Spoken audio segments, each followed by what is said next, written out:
I have to force myself to refocus on all the needs of an organization in the technology realm, atop which AI inevitably will rest. And so some days, those needs are as simple as networking.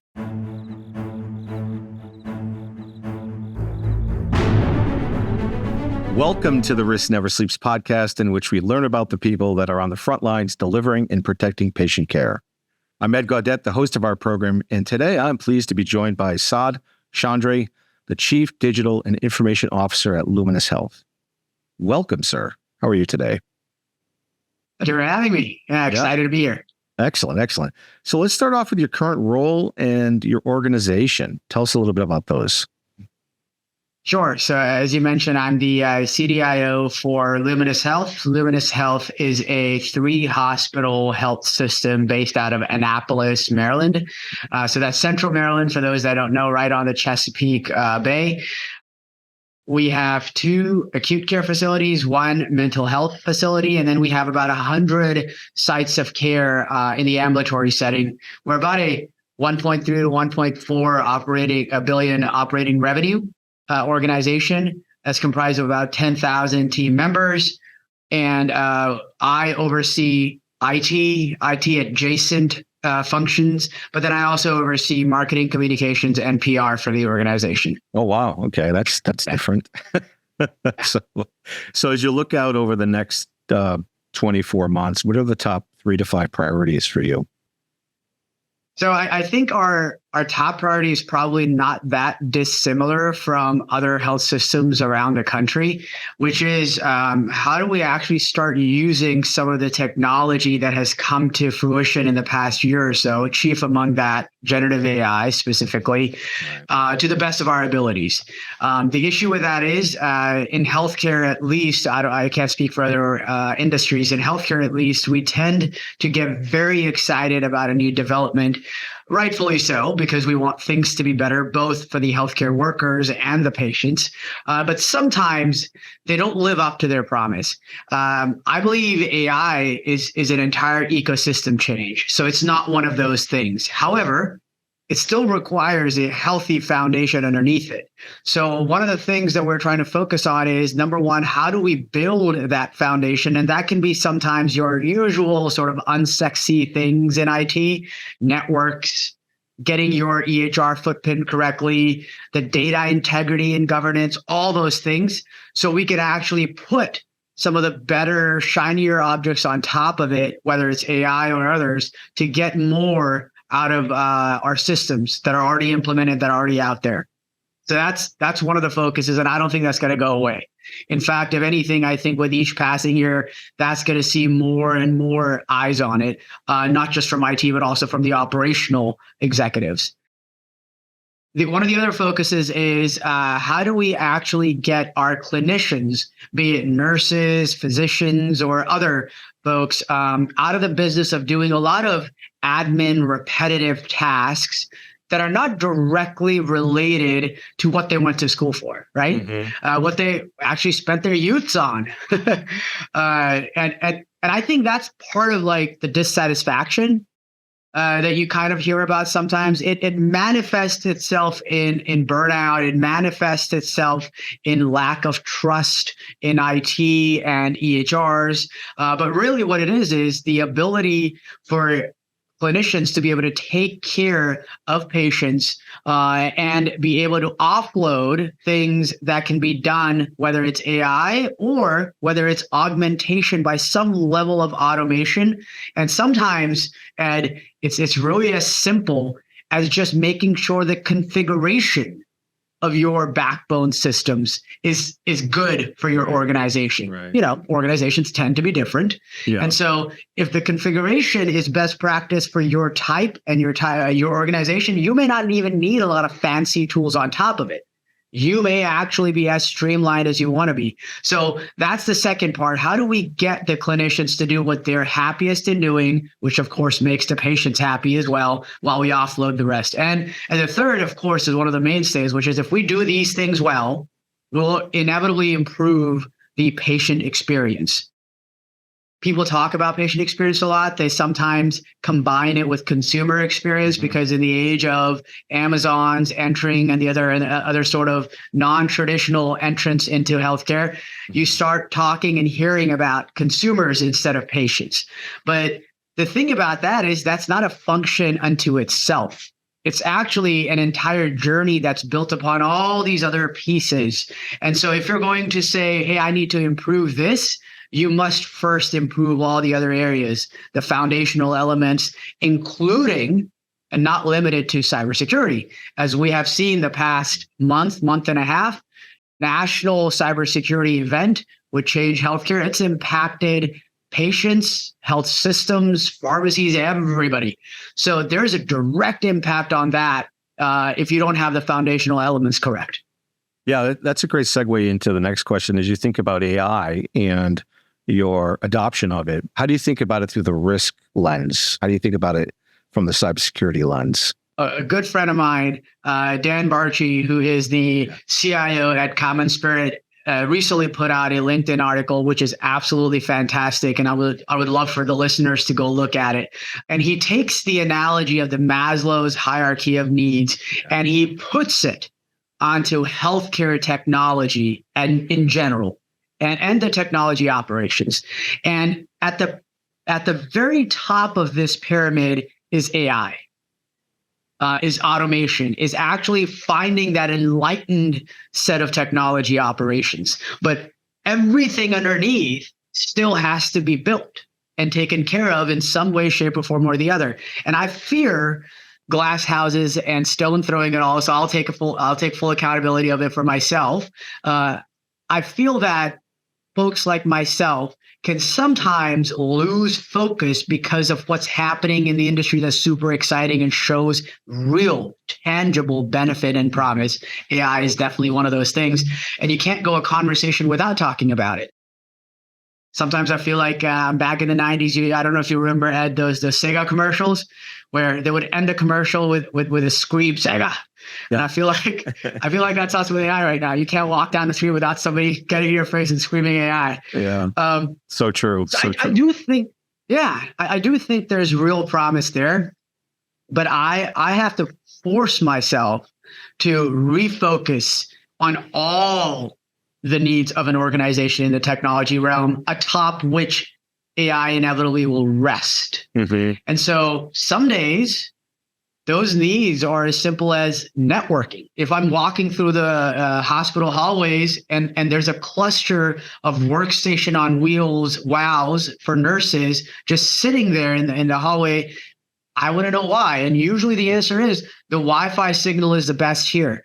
Kind of defeats the purpose of it being wireless and the things being on wheels. That's right. And That's right. Yeah, so I'm asking myself, well, I'm talking about AI here and I can't even get Wi-Fi right. Mm-hmm. So I need to build atop that. Now, it just so happens that we are at Luminis Health focusing on that. We have partnered with AT&T, and we are embedding FirstNet as a cellular network, both inside the hospitals and as SIM cards in mobile devices that are our clinical devices. And so they can be utilized on both Wi-Fi and FirstNet. And that's going to be a huge leap forward for our system. But these basic necessities have to be met, and they have to be modernized alongside all the other things like AI. So I hesitate to always say, man, AI is the answer. I think it's part of the answer, but I think the first part of that answer is getting the basics and foundations correct. Yeah, I love that. I hear a lot about blocking and tackling, going back to the basics, which I think obviously after we spent, a couple of years dealing with the pandemic and adjusting accordingly with telehealth and other new processes that we weren't planning for. I think going back to the basics is definitely required. However, there is a pull that's going to happen when I talk to other peers of yours. Clinicians are bringing in AI. So I'm wondering, have you set up maybe a governance group to sort of manage that initially before you start looking at it from a technology perspective? Yes. So the short answer is yes. And we went the enterprise policy route first. Good. And the reason for that simply was, one of the reasons why AI is both popular and become really mainstream is because it's out there to use today. You don't have to go through these complicated things to start using it as a regular Joe Schmo end user, right? You can go to a website, whether it be ChatGPT or some other tools that are available from Google and everywhere else. And it's available for you to use free of charge. My first thought on this for the organization was, if they're so easily available, there is a level of benefit to be had in certain functions today. However, it takes a level of understanding on how these LLMs, these large language models, and the actual AI that sits atop them, how they're built, to know that it may not be the best idea to use it for every function in use. Yeah. So I'll tell you one that, so we have residents in our facilities, and one of the things that I've been concerned about ever since the public availability of these tools is that without proper guidance and policies in place and education, a student physician might be inclined to just copy and paste certain things into ChatGPT, whether it be, hey, let me see if ChatGPT can diagnose just as well as I do, not ill-intentioned, or saying, hey, I just don't want to have to spend the brain power and brain calories on actually writing this progress note. I have all the basics built out already. Maybe ChatGPT can just format and write it for me. Now, both of those things are not the actual user trying to put the enterprise at risk, but humans are not terribly effective in sort of very, very quickly delineating what's protected health information, what should not be shared, and what may not be protected health information, but is still sensitive enough that it should not be put out there in a public repository of data, which, by the way, is what the publicly available LLMs are. They're a public repository of data, which the AI reads and comes up with responses from. So we started off with a sort of a bifocal policy, non-clinical AI and clinical AI. And as things stand currently, clinical AI, we are rolling out only through an approved governance process that we already have in place for systems. And so naturally, things like the EHR, embodied AI. So if the EHR is actually, our EHR company and vendor is pushing down functions that are embedded in their product already and they are AI enabled, we will get them the easiest, because that's already an existing HIPAA regulated and everything else kind of entity with a BAA with our organization. The secondary things are the third parties. So there's many vendors out there that have very enticing products in the AI realm. And certainly those are the ones that we're hearing most about from our clinicians and our clinical leaders, because they're out there a little bit more from a clinical practice standpoint, and they hear about them and they bring them to the table. And I love that, because, no one person is going to be able to cover the entire market on their own. So that allows us a greater net to cast. Now, what that happens is that it goes through a governance process. And of course, we figure out, hey, is this juice worth the squeeze? Because there's going to be some level of implementation time and resources involved with all of them. And then the third is essentially partnering with a developing product. Those are the more startup sort of things. We're not opposed to that, but we, as not a very large organization, have a limited bandwidth and set of resources to be beta partners, to be development partners with those kind of companies. So that's probably the smallest slice of the pie for us currently. I love that approach. So let's switch topics. How did you get into healthcare and IT?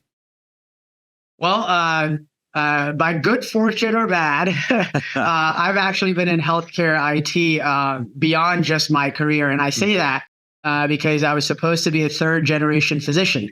Okay. My grandparents were physicians. My parents were physicians. And I assumed that was a path for me as well, until I met my first personal computer. And it was, I'm going to date myself here. It was an IBM 286. Oh, nice. You may remember those. Yeah, I do. It was a version with two the big floppies, one for booting and one for storage.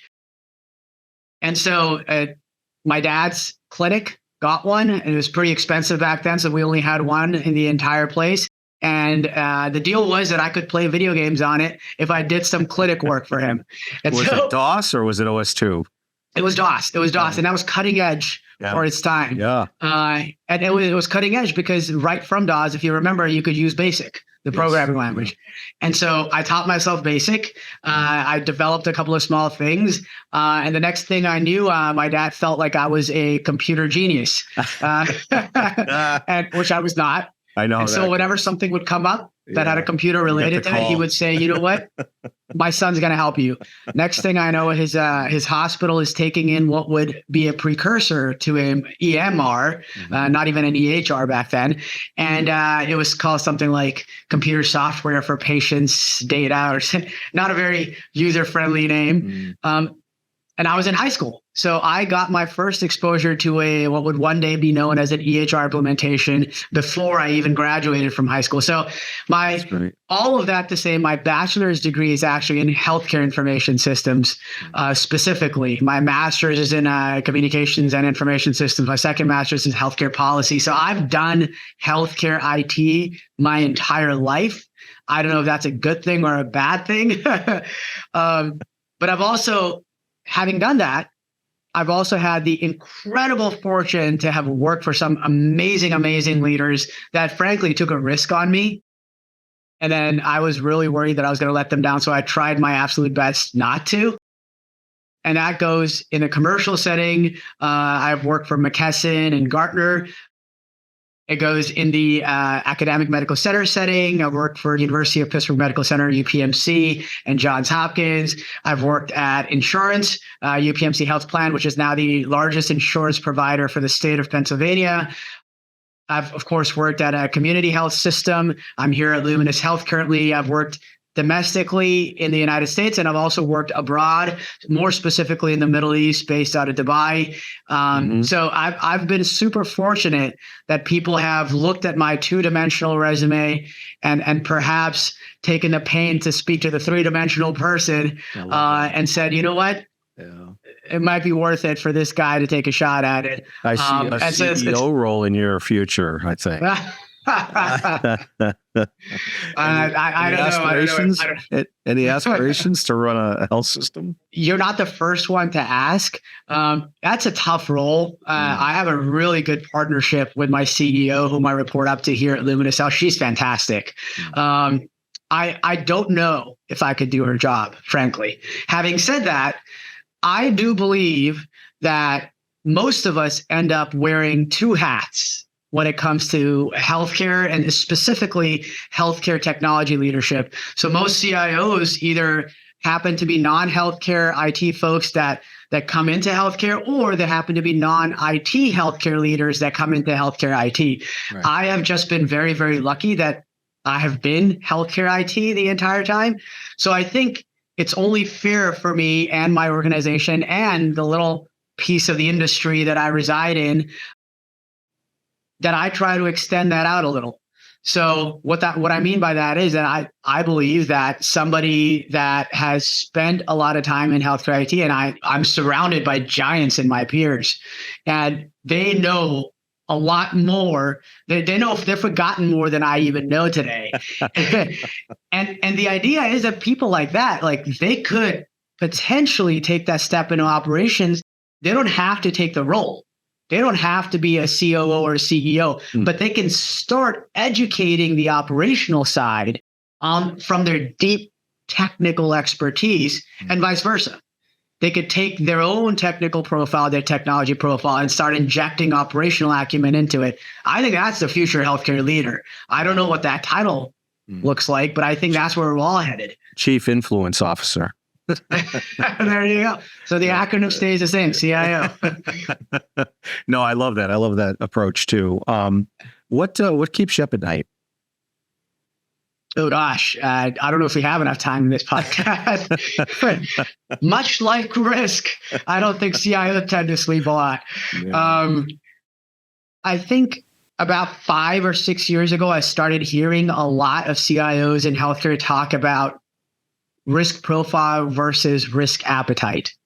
And I love that because it's a very digestible way of presenting what is actually very, very, very complex. Especially the larger your organization is, the more complex it's going to become, and the less things you're going to have in your control from a risk standpoint. I think that illustration is even more important today in the world that we live in. But I also think that risk appetite is a foggy thing now, because I can tell you that everybody's risk appetite has shifted post-Change Healthcare hack. Absolutely. Absolutely. And so what keeps me awake is the second that we start feeling like we have a grasp on something in healthcare, I feel like something happens, whether it's an event completely outside of our control, like a global pandemic, or an event that we should have seen coming from a policy or an industry perspective, like an organization that touches over 50% of the country's patients having a cybersecurity event. Yeah. Or something else that I can't think of right now, but if it were to happen, everybody would be talking about it. So I think the past few years have given me a lot to worry about. And it's not just stuff that I know, which is even more worrisome, because how do you prepare for it? How do you know that it's going to come and hit you if it's not even top of your mind right now? And humans being humans, we only have so many things top of mind. Yeah, no, it's a great point. I mean, there's this notion of, stay hungry, but stay humble at the same time. And oftentimes we do get comfortable, I think. And so I think also the shift to resiliency is the right one, because you can't, ultimately, we're all susceptible to these threats, these risks. But what we can control is our ability to recover and respond accordingly. So are you, I'm assuming you're taking that approach as well? Oh, I couldn't agree more. Yeah. In fact, I think the CISO over at Intermountain, Eric, recently said in one of his interviews that wouldn't it be nice to have a mechanism such as a 911 call in our daily lives when there's an emergency on the cybersecurity side? And he says it much more eloquently than me, because what I've been saying is car accidents. Automobile manufacturers have 1,000 different safety precautions, everything from the materials they use to crumple zones to other things they have to abide by. And then there's 1,000 other safety regulations for the driver and the people that are in charge of the Department of Motor Vehicles for every state, and so on and so forth. So by the time you are getting behind the wheel of your first car, 1,000 different safety precautionary things are checked off and regulated and aligned with, and so on and so forth. However, you still have cops being trained on what happens when there's a car wreck. You still have tow truck companies. You still have, body shops and service garages, because you still know, despite the 1,000 layers of precautions and safety measures, that accidents will happen. And heck, even us, folks that are driving alongside other cars on the road, when there's an accident, sure, we may slow down and look to be like, hey, are the people safe? But we still carry on. Life goes on. Even for the people that are in the accident, it's messy. You have to deal with insurance and so on and so forth, but their life carries on. They still get another car afterwards. So we need to get to that place. We keep talking about those 1,000 layers of precautions and safety. So to say, hey, we should have federal policy for everybody to abide by cybersecurity rules and so on and so forth. That's necessary, because that's necessary even in cars and automobiles and driving, right? It's there. It needs to be there. But we cannot forget about the other side of that. We need to have some level of infrastructure and ecosystem built around us as a society that says car accidents will still happen. Cybersecurity events will still happen. What's the standard way for everybody from FBI to HHS to you yourself to deal with them and move on?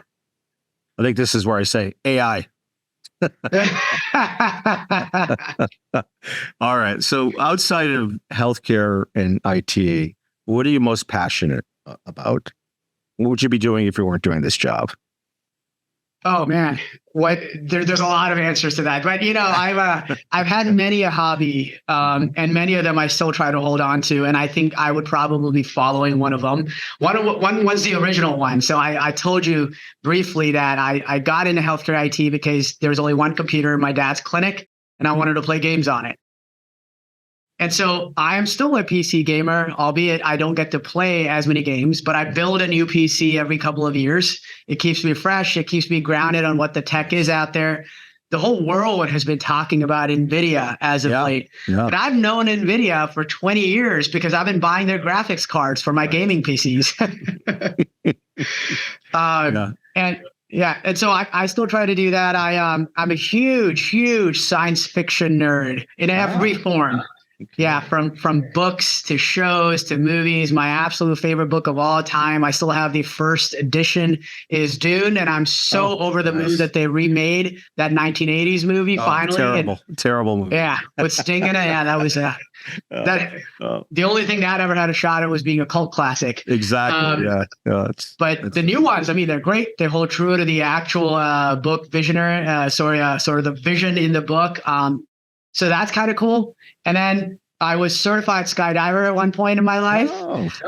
Nice. And I was on my way to get my private pilot's license. So if I wasn't being a CIO or dealing with cybersecurity, I'd likely be working on that.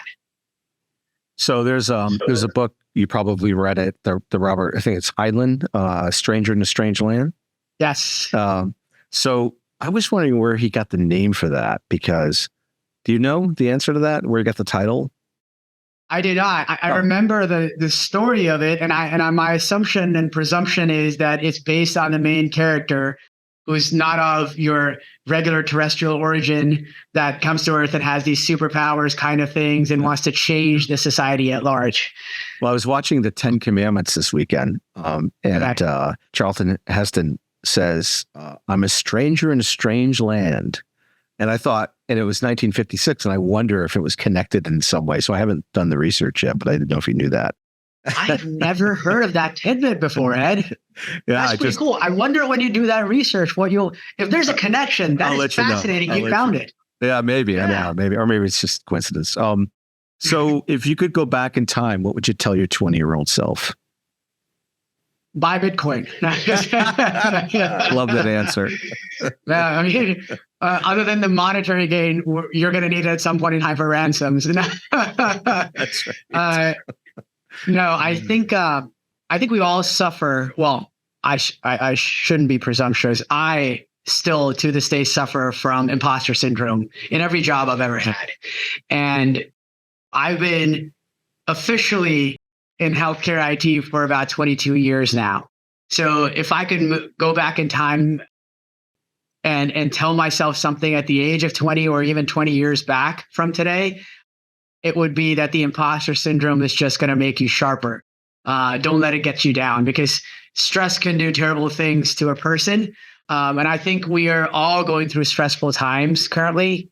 My hope is that not everybody suffers through imposter syndrome the way I do. But if we could go back in time and say, hey, we'll get through this, there's a level of relief there. Yeah, no, I think you're right. I think I suffered through it as well. I think there's some humility in that and some self-awareness that gets generated from that experience that if you're able to harness it, obviously it's a good thing versus a bad thing. I'd be remiss if I didn't ask you this question. This is the Risk Never Sleeps podcast. What's the riskiest thing? Although I think you've already told me. What's the riskiest thing you've ever done? So I think one of them, my wife would argue, would absolutely be the skydiving certification, because for those of you that have ever gone skydiving, you would know that there's different levels of it. I was only level A, certified A, and that takes a couple dozen skydives. Having said that, I think we all also take career risks at times. So I gave you my history, and it's very easy to hear that summary of mine and make it seem like it's on tracks, something that I ended up stumbling into and just stuck to. But, everybody goes through these things and decision making at different milestones in the career differently. And there have been a couple risky ones for me. Oh, I can give you one of the risky ones recently, where I took a role as a CIO over a 12-hospital system across 4 countries in the Middle East. And so me and my family moved abroad. And, it was tumultuous as a family move, sure, on the personal side, but even more so because a year into it and COVID hit. Oh, wow. And so now you're in a foreign environment. You're still getting acclimated because first month or so in a CIO role, you're still sort of getting warmed up. On top of that, there's a global pandemic all of a sudden. So we got through it because you put one step in front of the next and you keep walking towards the end of the tunnel that you're in. But looking back, I asked myself, man, that was a big risk. What were you actually thinking? I truly believe that I'm a better human and a professional as a result of it, though. So, yeah, no, that's terrific. Wow, we could spend a whole podcast on that trip and that experience alone, I'm sure. So, I like to ask this question: desert island, you could bring 5 movies or 5 records. What would they be? 5 movies or 5 records. So, my favorite band in the world continues to be Oasis. Oh, nice. All right. Champagne Supernova. Exactly. Don't Look Back in Anger is one of my favorites. It's a great song too.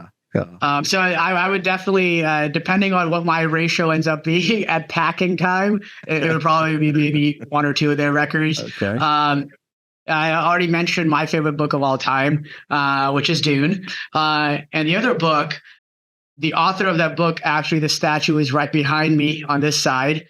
I'm a big follower of Stoic philosophy, and my favorite Stoic philosopher of all time is Marcus Aurelius, which I think is everybody's favorite Stoic philosopher, really. Yeah. And so Meditations by Marcus Aurelius would probably be the second one. And depending on how I'm feeling at the moment, I might pack an autobiography or I might pack yet another science fiction book Nice. as my third. All right. Yeah. You're a reader of Neil Stephenson? I am. However, I'm not as apt or as avid of a reader of his as some of the other friends that I have in that, who also like science fiction genres and thrillers. Cryptonomicon is one of my favorite books. That's such a great. That's a great book, by the way. It's a great book. Yeah. A mix of historical fiction with cryptography, like really. Yeah. It's such a great read. Any advice to cyber professionals breaking into healthcare or vice versa? Maybe healthcare professionals that want to be cyber professionals or IT professionals? I think healthcare can confound a lot of cybersecurity professionals if they're entering it for the first time. And what I mean by that is if they've never worked in a healthcare environment before, and especially if they've worked in other industries in cybersecurity and are coming into healthcare. And the reason for that simply is that it requires both an odd sense of patience, but also an odd sense of urgency. Urgency because, when something, any level of a risk or gap is made available, you must figure out what it means to you, your organization. And I say that only because you cannot say you must run to fill it up. Some gaps run so deep, are so complex that it requires an entire landscape refurbishment at the organization to fix them, right? But you must be aware of them and you must figure out what you can and cannot do about it. And that's a sense of urgency. You can wake up in the morning and have 5 of those kind of items sitting in your inbox and say, I got to go. I just found out there's a 0-day vulnerability in a few of our things and so on and so forth. But then there's also a requirement of sense of patience, because very quickly you will run into the age-old healthcare dilemma, which I believe has existed ever since networks became popular in healthcare specifically, which is how much can you do from a risk standpoint without completely handicapping the ability for the organization to provide care to the patients that need it. And that's a balance that cannot be reached and maintained. That balance shifts constantly, not even day by day, hour by hour sometimes. And so that frankly is something that not a lot of other industries have to face at that rapid or that frequent of a level. Yeah, frequency of that. You're right. Exactly. It's it's, I don't think there is another industry actually where, and plus 24/7. I mean, Yeah, you never close, right? That's the exactly. So if you're coming into cybersecurity and healthcare for the first time as your first job in cybersecurity, period, you might actually be very frustrated because you have read academically trained at an institution to say, this is how you solve this problem. You'll see that problem. You don't want to solve it, but you have to go through this formula, right? And if you're coming from another industry, some of them are far ahead. Not only do you know the stuff you want to solve, but you also know the products that solve it. And you'll get really, really frustrated that not only do I not have the resources to go out and buy that product right away, I cannot get around to fixing it right away because of X, Y, Z. So it requires a special level of stoic to get through it. Yeah, I would posit you have to really be thoughtful about how you balance people, process, and technology, because all are very limited. Exactly. You can't just throw technology at it and a bunch of resources. You have to be very thoughtful about where you're spending your time and your resources accordingly. Yeah. I think it's a Harvard professor who teaches cybersecurity, whose name escapes me currently, but his quote is, if you think technology can solve your security problems, you don't know your problems and you don't know technology. Exactly. Well said. Well said. That's a great way to end the program. Saad, thank you so much. It's been a pleasure talking to you. Thanks for your advice and your insight. This is Ed Gaudet from the Risk Never Sleeps podcast. If you're on the front lines protecting patient safety and delivering patient care, remember to stay vigilant because risk never sleeps.